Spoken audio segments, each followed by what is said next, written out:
Om Swastiastu. Selamat pagi anak-anak kelas 8A sampai 8G. Hari ini pelajaran kedua mengenai bimbingan konseling. Kita lanjut ya, materi yang kita bahas kali ini mengenai apa?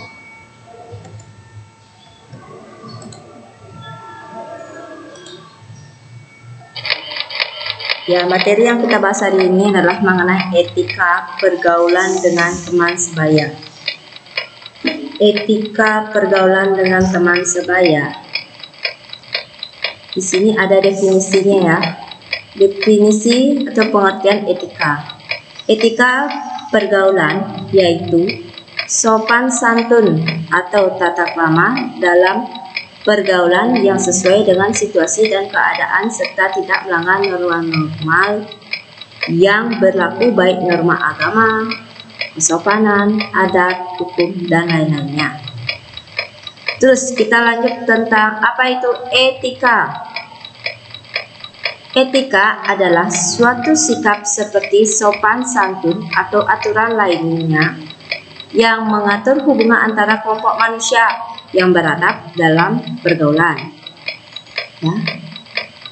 Kita semua manusia disebut sebagai makhluk sosial dan makhluk individu. Jadi kita semua walaupun mementingkan dan mendahulukan kebutuhan secara pribadi, tetapi membutuhkan dan memerlukan orang lain. Ya, sebab itu kita memerlukan orang lain.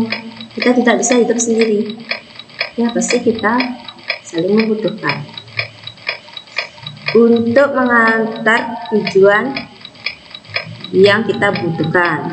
Agar terjadi hubungan yang harmonis, kalian perlu pembinaan dari sekarang. Ya, kita membutuhkan pembinaan dari sekarang. Jadi apa yang harus kita terapkan yang baik agar terciptanya hubungan yang selaras. Ya, tidak menciptakan permusuhan di antara masyarakat, di antara teman ya. Kita lanjut ya, pembahasan selanjutnya mengenai pergaulan remaja. Pergaulan remaja ini ya, dapat kalian lihat, pergaulan remaja adalah kontak sosial di antara remaja atau dalam kelompok sebaya atau pergrup. Kelompok sebaya ini di samping dapat memberikan pengaruh yang positif terhadap perkembangan remaja, sebagai anggota kelompok tersebut juga menimbulkan pengaruh yang negatif. Nah, pengaruh yang negatif itu maksudnya adalah bahwa kelompok teman sebaya itu bisa menjadi racun bagi perkembangan remaja, yaitu apabila pola perilaku para anggotanya tidak dilandasi moral atau pelecehan norma agama. Ya, contohnya seperti minum-minum keras dalam kelompok tersebut. Ya, ini harus kita jauhi. Ya, penjelasan seperti contoh ini kita harus jauhi. Yang dalam pergaulan ini namanya pergaulan yang negatif ya. Kita harus sebagai dewasa sekarang kita harus lebih baik terbiasa mana yang positif, mana yang negatif dalam kita bergaulnya. Kita lanjut lagi. Dilihat dari kajian psikologis, pergaulan itu dipandang sebagai wahana untuk mewujudkan atau memenuhi kebutuhan insan manusia, yaitu kebutuhan sosial seperti kebutuhan akan pengakuan sosial. Ya. Yang kedua, kebutuhan akan keterikatan, persaudaraan, dan cinta kasih. Yang ketiga, kebutuhan akan rasa aman, perlindungan, kebutuhan akan kebebasan, kebutuhan akan harga diri hasrat untuk dihargai orang lain. Oke, kita lanjut lagi pembahasan berikutnya. Nah, di sini ya dapat kita lihat. Untuk memahami lebih lanjut tentang bagaimana bentuk pergaulan remaja yang mungkin juga sedang Anda alami sekarang, yang mungkin sedang kalian alami sekarang, yang saat ini adalah sebagai berikut. 1. Pergaulan persahabatan. Pergaulan ini sifat hubungannya hanya sebatas pertemanan yang didasari adanya kesamaan di antara mereka seperti kesamaan sekolah, agama, hobi, tempat tinggal, pekerjaan, dan latar belakang status ekonomi ya. Pergaulan persahabatan, pergaulan percintaan. Nah, mungkin banyak yang mengalami seperti ini ya. Dapat anak-anak lihat pergaulan percintaan. Masa remaja ditandai dengan mulainya mematangnya, terjadinya perubahan fungsional organ-organ reproduksi dan postur tubuh. Sudah pernah Ibu bahas ya waktu di kelas 7. Nah, perubahan itu dapat menimbulkan hasrat libido pada lawan jenis. Pada masa ini remaja hidupnya makin romantis, senang berhias diri, mengusir atau mengarang visi-visi cinta, dan senang membaca novel-novel percintaan.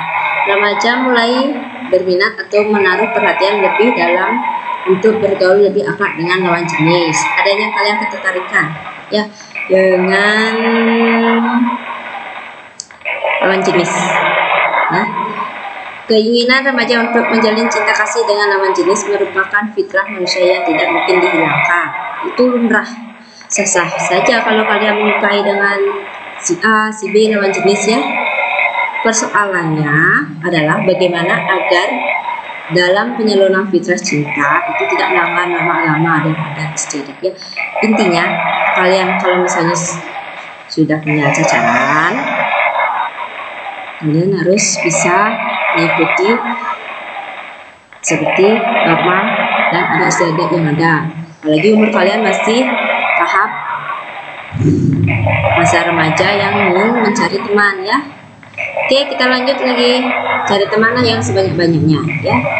Jangan dikit-dikit baru temannya deket bilang pacaran. Lebih baik kalian mencari teman sebanyak-banyaknya ya. Oke, lanjut lagi. Ada beberapa cara untuk membina hubungan yang baik pergaulan dengan sesama teman, antara lain. Pertama, membina hubungan yang baik pertama dengan belajar menghargai. Kita harus menghargai teman dengan cara menghargai pendapat teman. Jangan kita sedikit-sedikit oke lah temannya berpendapat sini kita menjelekkan, tidak boleh. Terus yang kedua, belajar menghormati. Kita harus bisa menghormati orang yang lebih tua. Yang lebih tua dari kita, baik itu di rumah maupun di lingkungan masyarakat. Jangan kita orang yang lebih tua kita semena-mena ya. Terus yang ketiga, mempunyai sikap mau mengerti. Kita sebagai siswa harus mempunyai sikap seperti ini. Mau mengerti dengan teman. Kita harus saling mengerti dengan teman. Jangan sampai kita ada temannya yang miskin, kaya, kita seperti itu ya. Kita harus saling mau mengerti dengan teman ya. Jangan sampai kita memilih-milih dah di sini ya. Terus yang keempat, mau memberi pujian.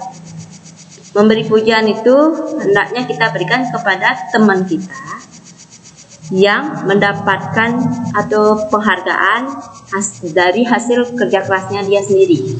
Itu ya, seperti dia berhasil mendapatkan juara di kelas. Ya dengan hasil kerja kerasnya sendiri, karena dia mau belajar, kita berikan dia pujian. Tidak lupa itu juga, kita harus juga mengikuti didikannya bagaimana cara dia belajar, kita ikut. Jangan bertemannya dapat juara di kelas, kita bersifat yang baik ya.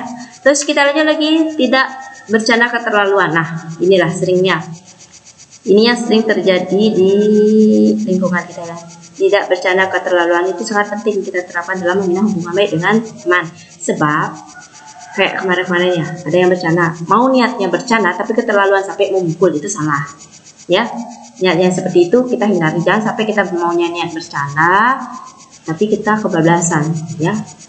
Oke, yang ketujuh, hal yang dapat menjaga persahabatan adalah menjadi pendengar yang baik dan saling menghormati satu sama lain. Oke, hal yang seperti ini, nah mungkin sering sudah kalian lakukan ya. Mungkin kalian punya teman atau teman curhat mungkin dengan teman, dengan sahabatnya. Kalau kalian merasa tidak senang dengan sahabatnya, ingin curhat atau ingin kalian mungkin sama temannya kurang serak, boleh kalian hubungi seperti biasa ya.